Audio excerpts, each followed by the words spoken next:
Hello bachcho, let's see the question. The question say an experiment has 10 equally likely outcomes. Let A and B be two non-empty events of the experiment. If A consists of 4 outcomes, then the number of outcomes that B must have so that A and B are independent is option A 2, 4 or 8, option B 3, 6 or 9, option C 4 और 8, option D 5 और 10। तो हमारे given के experiment क्या है, 10 equally outcomes है। Likely mean सारे की प्रोबेबिलिटी सेम होगी।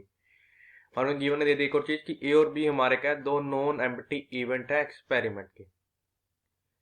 ए के पास कितने आउटकम्स है 4, तो हमने मानी कि बी के पास कितने आउटकम्स हो ताकि हमारे पास क्या हो, ये जो हमारे ए और बी क्या हो, हमारे ये इंडिपेंडेंट हो। Firstly I will tell you key concept, और की कॉन्सेप्ट आपकी हेल्प करेगा इस क्वेश्चन को सोल्व करने में। की कॉन्सेप्ट हमारे पास यहाँ पे करेंगे, लेट कर लेंगे। Let A and B be two, ये क्या है, दो हमारे इंडिपेंडेंट इवेंट है। Let A and B be two independent, ये क्या है हमारे इंडिपेंडेंट इवेंट्स, ये क्या है हमारे दो इंडिपेंडेंट इवेंट जो कि क्या है, एसोसिएटेड है किसी एक्सपेरिमेंट के साथ, एसोसिएटेड विद एन एक्सपेरिमेंट। ये दोनों इवेंट क्या इंडिपेंडेंट है और एसोसिएट कर रहा है किसी एक्सपेरिमेंट के साथ। और क्या जो हमारी प्रोबेबिलिटी आएगी ना ए इंटरसेक्शन बी की, यहाँ से इक्वल आएगी this is equal to probability of A into आ जाएगा प्रोबेबिलिटी ऑफ बी। अब हम क्या करेंगे, इसकी कॉन्सेप्ट की हेल्प से अपने क्वेश्चन को सोल्व करेंगे।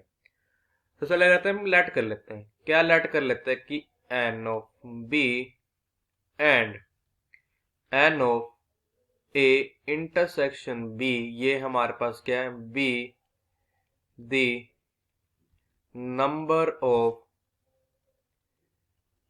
फेवरेबल, ये हमारे पास क्या है, नंबर ऑफ फेवरेबल आउटकम्स है, outcomes of B and A intersection B. तो हम कह देंगे यहाँ से कि दिस इंप्लाइज, जो प्रोबेबिलिटी आएगी ना बी की, किसी इक्वल आ जाएगी this is equals to n of B divide, हमारे पास टोटल नंबर ऑफ आउटकम्स कितने हैं 10, कह देगा डिवाइड बाय 10। और जब प्रोबेबिलिटी आएगी ना ए इंटरसेक्शन बी से लगी दिस इज इक्वल, मेरे को आ जाएगी ये n of A intersection B and this is divided, ये मेरा डिवाइड हुआ नंबर ऑफ आउटकम्स, जो टोटल नंबर ऑफ आउटकम कितनी है हमारे पास 10। अब हमारा गिवन क्या था कि ए और बी हमारे क्या दो इंडिपेंडेंट है, दोनों हमारे क्या इंडिपेंडेंट। मैं कहता है कि अकॉर्डिंग, किस अकॉर्डिंग, क्वेश्चन के अकॉर्डिंग, अकॉर्डिंग टू क्वेश्चन, हमारे पास यहाँ पे क्या आ जाएगा, जो हमारे पास प्रोबेबिलिटी आएगी ना, probability of A intersection B, यहाँ से this is equals to probability of A into आ जाएगा प्रोबेबिलिटी ऑफ बी।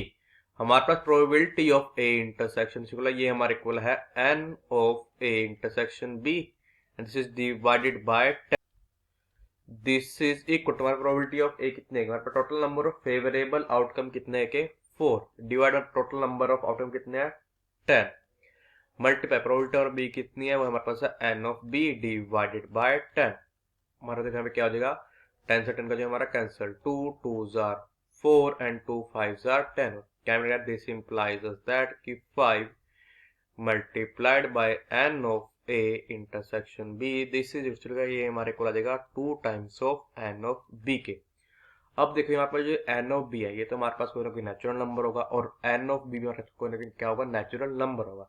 तो इससे मैं कह सकता है यहाँ क्या मिला पे कि दिस implies us that कि जो हमारे नंबर है ना 5 करेगा डिवाइड करेगा किसको, एन ऑफ बी को। 5 divides n of B, this implies क्या पे आ जाएगा कि एन ऑफ बी, देखो हमारे यहाँ पे क्या होगा 5 का मल्टीपल होगा। तो 1 से लेके 10 तक हमारे पास 5 के मल्टीपल कितने हो सकते हैं, तो 5 हो सकते हैं और क्या हो सकते हैं 10। इसका मतलब हमारे पास क्या है कि या तो हमारा एन ऑफ बी किसके इक्वल होगा 5 के, और हो सकता है या जो हमारा एन ऑफ बी किसके इक्वल हो सकता है, ये हमारे इक्वल हो सकता है 10 के। इसका मतलब क्या है कि ये जो हमारा ऑप्शन डी है ये हमारा करेक्ट ऑप्शन है। So the final answer is option D is our correct option. I hope you understood it well. All the best, thank you.